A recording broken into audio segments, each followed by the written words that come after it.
Is it normal to see these ferns cultivated in Denmark?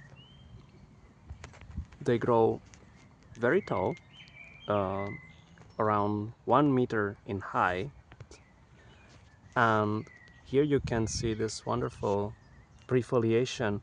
Prefoliation is, of course, the young leaves growing, and this is called bishop scepter prefoliation because the whorl it does looks like the scepter of the bishop. In Italian is called circino.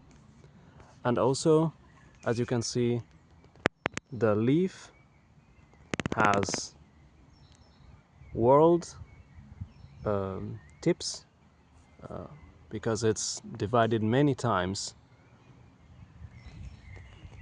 It was very nice to see these colors because the leaves are now growing back and ready to produce new spores.